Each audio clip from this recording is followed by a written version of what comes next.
Tiba-tiba, pria itu mulai menerima uang sebesar $50 di rekening banknya setiap jam. Itu terjadi karena dia telah bergabung dalam sebuah permainan mematikan. Aturannya sederhana, tapi berbahaya. Jika dia bisa bertahan hidup dari 5 serangan bersenjata dalam 24 jam, dia akan memenangkan $9 juta. Untuk tetap hidup, dia berlari menuju stasiun kereta, tapi seorang pemburu sudah menunggunya di sana. Dalam permainan ini, dia tidak diperbolehkan memanggil polisi ataupun menyerah. John berlari masuk ke dalam gereja untuk bersembunyi, tetapi pembunuh lain sudah ada di sana. Pembunuh itu menyerangnya dengan cepat, namun secara tidak sengaja ia membunuh orang lain.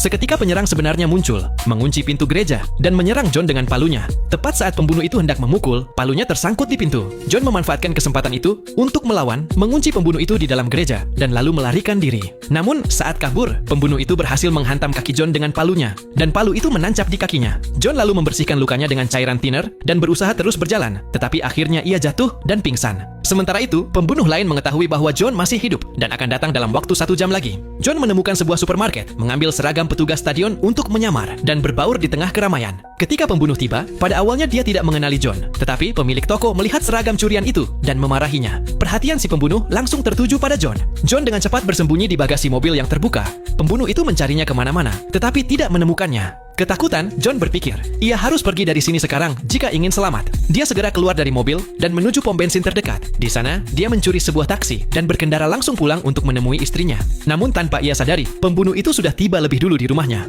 Nah, mungkin kalian bertanya-tanya, kenapa para pembunuh itu tidak menggunakan senjata api? Itu karena aturan di dalam permainan ini melarang keras untuk menggunakannya. Saat John mencoba kabur dengan taksi, pembunuh itu melempar paku baja dan menyebabkan ban mobilnya meledak. John melihat kesempatan, menyerang pembunuh itu dan menjatuhkannya. Namun, ia tidak sadar bahwa pembunuh lain sudah bersembunyi di dalam taksi. Pembunuh itu lalu melilit kawat di leher John, tetapi John bisa mengatasinya. Selang beberapa saat, karena marah, John mengambil batu besar dan membunuhnya di tempat. 5 jam pun telah berlalu. John berjalan dan kemudian naik ke sebuah kapal pribadi untuk bersembunyi. Tetapi bahkan di sana, pembunuh lain sudah menunggunya. Ketika ia hendak minum air, seorang pelayan wanita tiba-tiba menghentikannya dan bertanya, "Siapa kamu? Dan ada keperluan apa di sini?" John lalu menjawab kalau ia hanya ingin minum air.